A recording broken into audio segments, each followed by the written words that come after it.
Hello everyone. Today in this video we will learn the parts of Indian Constitution.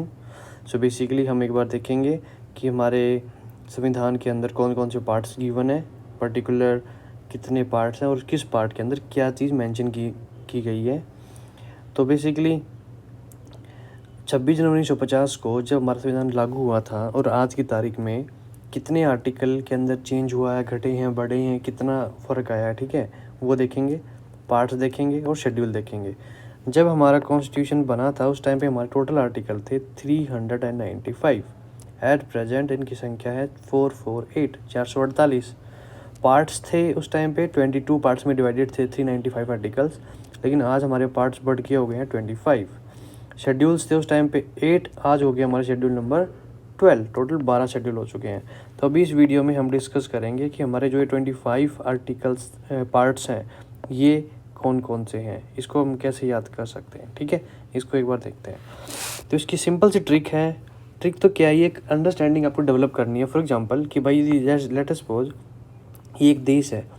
सबसे पहले किसी ना किसी देश की एक टेरिटरी होगी ना। हम इंडिया के बारे में बात करें, इंडियन कॉन्स्टिट्यूशन पढ़ रहे हैं, तो इंडियन कॉन्स्टिट्यूशन को कितने भागों में बांट सकते हैं। तो सबसे पहले हम टेरिटरी में देखेंगे कि उस देश की टेरिटरी क्या है, उस टेरिटरी में कौन रहेगा, वहाँ की जनता रहेगी, वहाँ के आम आदमी रहेगा, तो पीपल, ठीक है। तो सबसे पहले टेरिटरी में रहने वाले लोग, तो पहले टेरिटरी हो गया, दूसरे में हो गया पीपल। अब जो पीपल रहेंगे उसको बोल दिया हमने सिटीजन, कि these will be the citizen of this particular territory. तो पहला तो हो गया टेरिटरी, दूसरा हो गया सिटीजन। अब जो सिटीजन रहेंगे, सिटीजन के क्या रहेंगे, कुछ ना कुछ राइट्स भी रहेंगे, ठीक है। तो राइट्स हो गया हमारा पार्ट नंबर 3 में। अब जो इस पर्टिकुलर एरिया के अंदर लोग रह रहे हैं, तो उनको जो सरकार उनको गवर्न कर रही है, तो सरकार की भी कुछ ना कुछ ड्यूटी रहेगी। तो उसको बोल दिया हमने DPSP, directive principle of state policies, उसको बोल दिया हमने 4। लेकिन बाद में सरकार को, या हम कह सकते हैं गवर्नमेंट को, याद आया कि भाई सिटीजन्स के राइट्स तो ले लिए, तो सिटीजन्स को हमने कुछ ना कुछ ड्यूटी भी देंगे। तो ड्यूटी दे दी इन्होंने 4A के अंदर, ठीक है। तो पहला पार्ट तो हमारा सिंपल सा समझ में आ गया कि एक तो होगी टेरिटरी, दूसरा टेरिटरी के बाद वहाँ पे रहने वाले लोग, दैट इज़ सिटीजन। सिटीजन के बाद हमने देखा कि वहाँ पे रहने वाले लोगों के कुछ ना कुछ राइट्स हैं। अब लोगों के राइट्स नहीं है, सरकार की भी कुछ डायरेक्शंस हैं कि भाई आपको भी ऐसे ऐसे करना है, और वहाँ पे रहने वाले लोगों की ड्यूटी। तो आपका 1, 2, 3, 4 एंड 4A। फर्स्ट पार्ट हमारा हो गया क्लियर। फर्स्ट पार्ट के अंदर हमने फर्स्ट मतलब ये लगा लो कि फर्स्ट फ्लो में हमने इतनी 5 शेड्यूल पढ़ लिए यहाँ तक, 3 और ये 2 ही हो गए, टोटल 5, ठीक है। टोटल 25 हमें पढ़ना है। अब नेक्स्ट देखो, अब हमने टेरिटरी ये डिफाइन कर लिया, रहने वाले लोगों के राइट्स के बारे में देख लिया। अब देखेंगे कि यहाँ पे रहने वाले जो भी लोग हैं वो कुछ ना कुछ सरकार बनाएंगे। तो जो सरकार, मतलब बेसिकली हम कह सकते हैं गवर्नमेंट लेवल के ऊपर हम पढ़ेंगे कि गवर्नमेंट लेवल के ऊपर हमने टोटल 3 तरह की सरकार, या 3 तरह का हमने इसको स्टेट्स जो भी इंडिया है इसको 3 तरह से डिवाइड किया है कि एक तो होगी यूनियन, एक हो गया स्टेट, एक हो गया यूटी। ये तो हो गया हमारा 5वां पार्ट, ये हो गया 6वां पार्ट, 7वां पार्ट होता ही नहीं है, उसको रिपीट कर दिया, ये हो गया हमारा 8वां पार्ट, ठीक है। अब स्टेट के नीचे आते हैं आपके ज़िला, और ज़िले के अंदर आते हैं आपके पंचायतें, ग्राम पंचायत जिसको हम कह सकते हैं। तो इसको बेसिकली हमने 2 भागों में बांट सकते हैं, और इसको भी 3 भागों में भी बांट सकते हैं बेसिकली। पहला तो गाँव के अंदर, दैट इज़ पंचायत। तो पंचायत तो होगी आपका नंबर 9। पंचायत के बाद यदि शहर के अंदर जाओगे आप, शहरों में आपको क्या मिलेगी, नगर पालिका, तो दैट इज़ म्यूनसिपैलिटी। तो जो नगर पालिका वाला जो पोर्शन है that will be under 10th या 9A, नॉट 10, ये क्योंकि सारा एक साथ चल रहा है तो 9 के अंदर ही चलेगा ये। 9A एंड 9B, इसमें आ जाएगा आपका कोऑपरेटिव सोसाइटी, ठीक है, कोऑपरेटिव सोसाइटी। तो हमारे इतने पार्ट हो चुके हैं। अब हम मूव करेंगे, 8, 9 हो गया। 9 के बाद हम 10वां चलेंगे। इसमें देखो हमने हमने अर्बन देख लिया, गांव देख लिया, कोऑपरेटिव सोसाइटी देख ली। अब हम देखेंगे 10th नंबर पे हमारे ट्राइबल एरिया, ठीक है।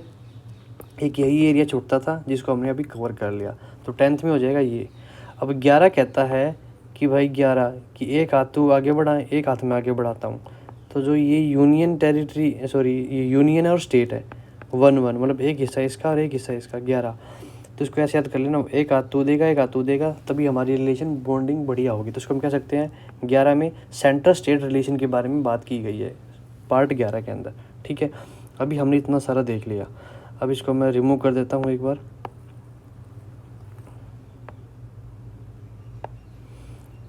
अभी हम देखते हैं, हम अभी तक हमने क्या क्या देख लिया कि उस टेरिटरी में रहने वाले लोग, टेरिटरी, उसके बेसिस पे हमने 5 हमारे पार्ट्स पढ़े।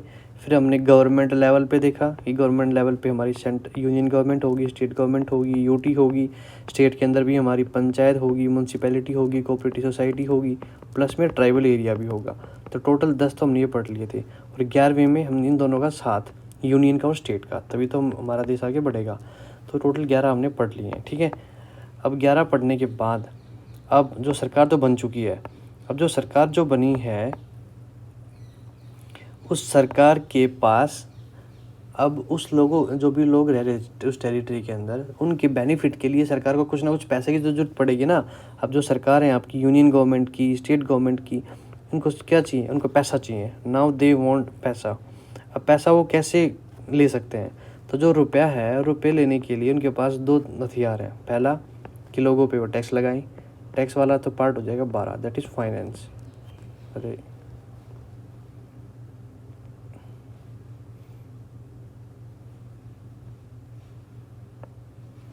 तो जो फाइनेंस वाला पार्ट है that will be under 12th। अब फाइनेंस कर सकते हैं, मतलब टैक्स वाला टैक्स लगाना 13 में आ जाएगा इसका आपका, कि वो खुद से ही बिजनेस करे। ठीक है, ट्रेड एंड बिजनेस।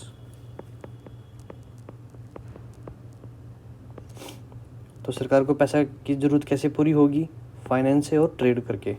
अब आप बताओ, अभी हमने क्या पढ़ा कि गवर्नमेंट को क्या चाहिए?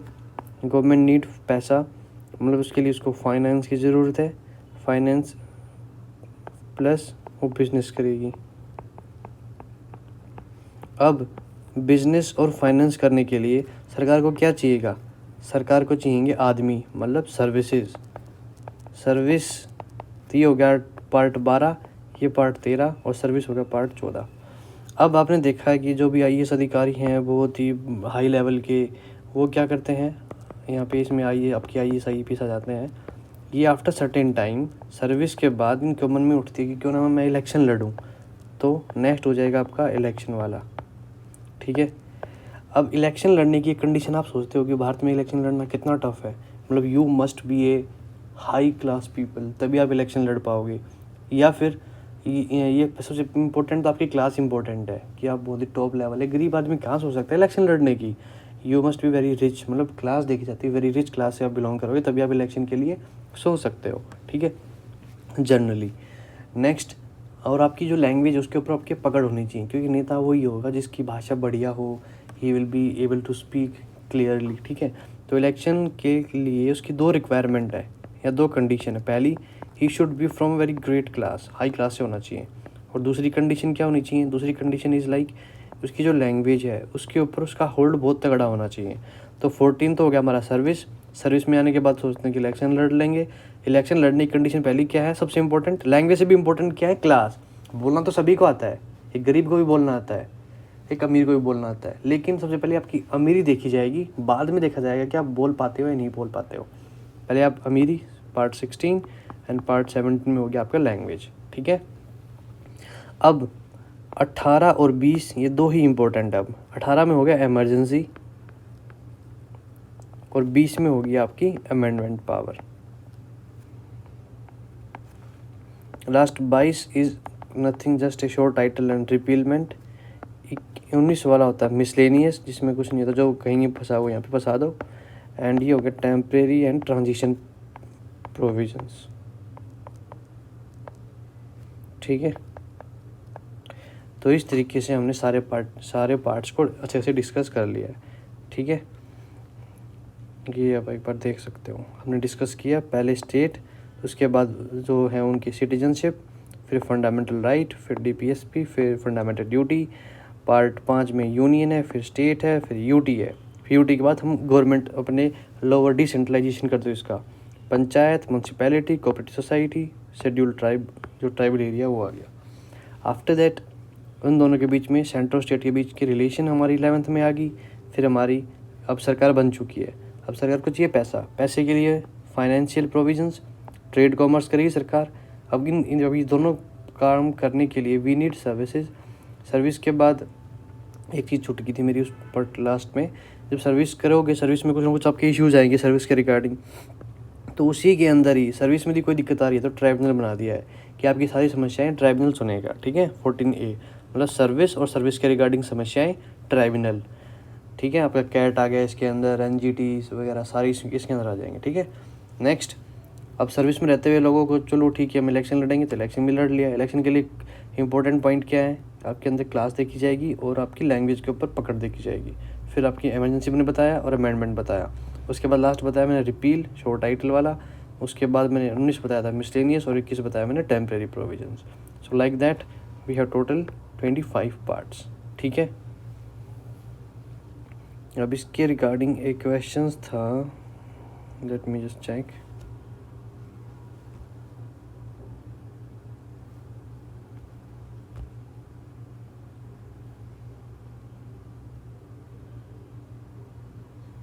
ये भी एक क्वेश्चन देखो, which of the following is correct.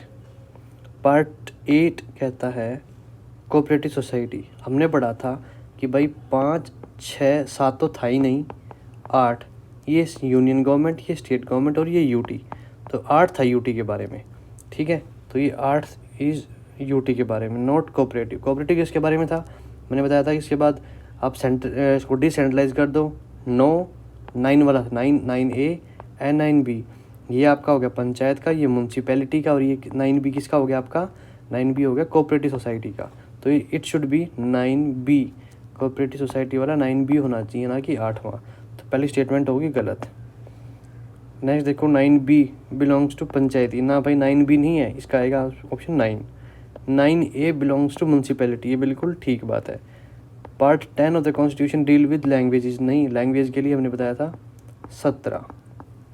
ठीक है ना, बताया ना 18 इमरजेंसी, इमरजेंसी जस्ट पहले ये लैंग्वेज, और 16 हो गया क्लास आपका, 15 क्या हो गया क्लास से पहले उनको इलेक्शन लड़ना था। इलेक्शन किसको लड़ना, जो लोग सर्विसेज में थे, कौन से 14 वाले। समस्या आएगी तो उनके लिए सॉल्यूशन के लिए क्या था 14A दैट इज़ ट्राइब्यूनल। ठीक है, अब सर्विस में जो लोग जाएगा सर्विस में क्यों जाएंगे, क्योंकि उनको ट्रेड करना है, उनको फाइनेंस इकट्ठा करना सरकार के लिए।